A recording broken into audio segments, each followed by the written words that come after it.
Hey y'all, I'm Carolina Tony. Today the road brings us back to Westminster, South Carolina, to the General Store Museum. The inside of this store depicts England's General Store.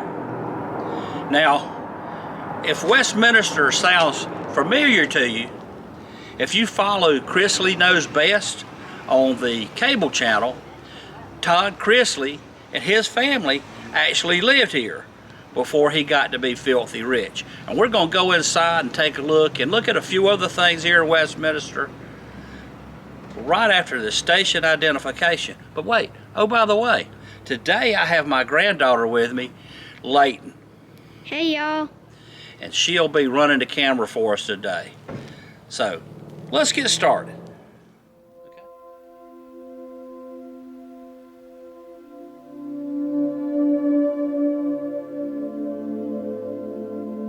We are in the England General Merchandise Store, and this particular store is not the exact store that England was in, and we'll show you where it was in a little bit. But this particular wall here, all these things came out of the England store right down the street,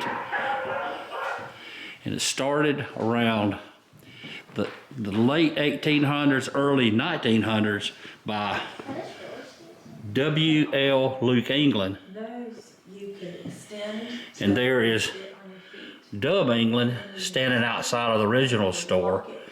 So that we can go in there. And right there, that is what the original store looked like before it closed. There are a lot of neat stuff in here too. And this is one of the original graphophones, you know, so we can do this. That's the box it came out of. Right. So they would wind that up and it would make music. Yeah, I think it's missing a piece. Yeah. You know, it should have a horn, I believe, attached to it. But yeah. The lady was telling me that this Blue Horse notebook paper, at one time, if you saved enough Blue Horse notebook paper covers, you could trade those in for a brand new shiny bicycle. Here are some old inkwells and an old pencil sharpener. Yeah. And look at that typewriter. That's an early keyboard. That's true.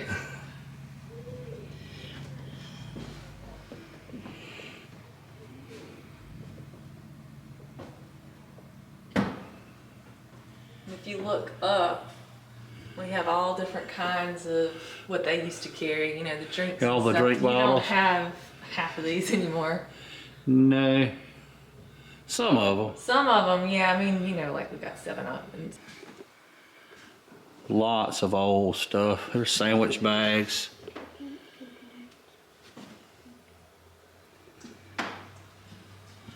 Some ironware.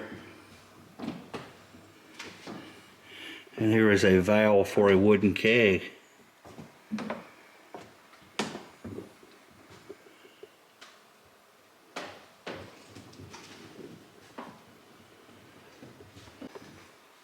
Yeah, those are popular again for a while. And this is where you come to buy your seeds so you can plant yourself a garden.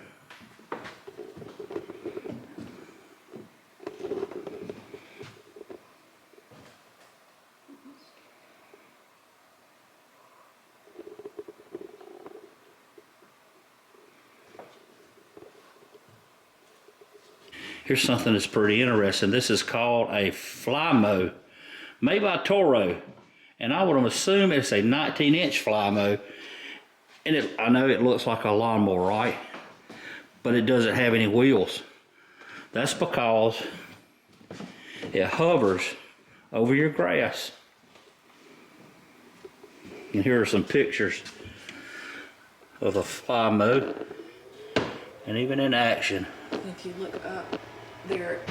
How about those old boots? And these were one of the first radios. That's a radio? That is a radio. Here's a little onesie and some more old boots and hats. Something like that, because they didn't just have a whole lot of stations. And here is a collection of radios. And this was #1 entertainment way before there were television sets.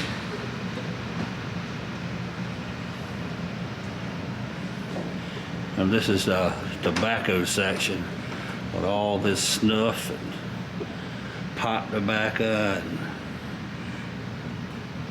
all types of things.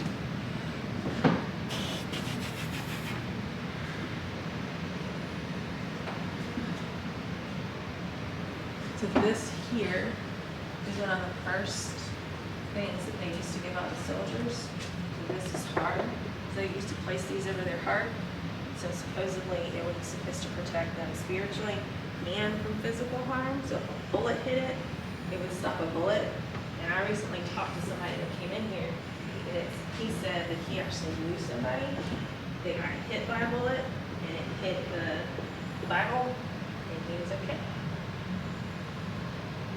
Look at all these old toys. Tin horns and little banjo, cat pistols, Yep. some little army men.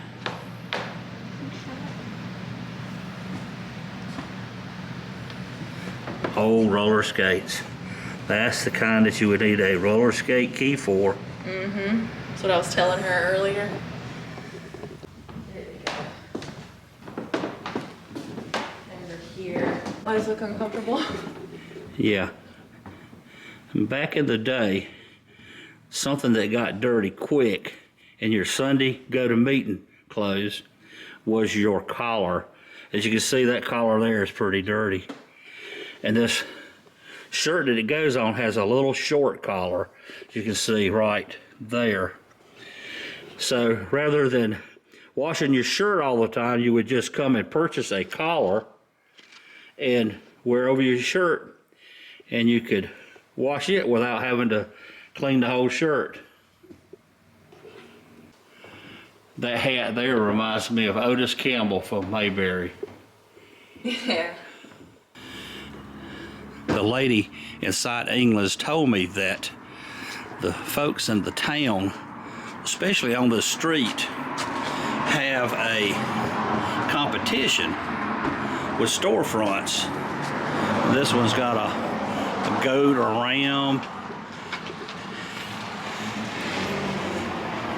It's kind of hard to see. A snowman and a tree and a sled. This is a general store that's, look in there, ain't that cool? This is one you actually can go in and buy things, not just a museum. It's called the General Store and Eagle Basket Auctions.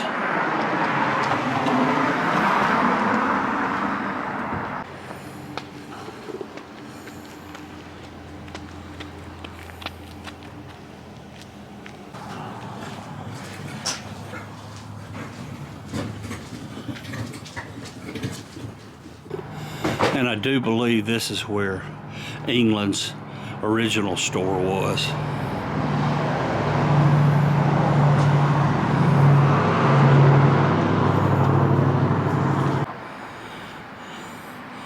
It's a pet painting on the side of this building in Westminster, as well as across the street.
This is called Retreat Rosenwald School.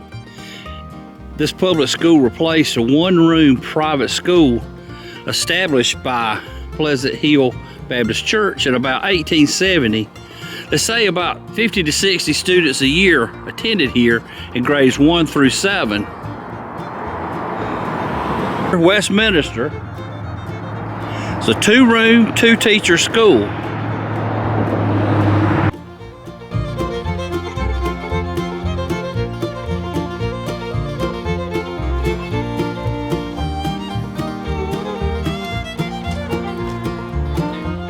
Okay, that's going to do it for our trip to Westminster, South Carolina. I hope you've enjoyed this video. If you like this video, give us a big thumbs up. And be sure to share with your family and friends. And until next time, You all have a good day. right.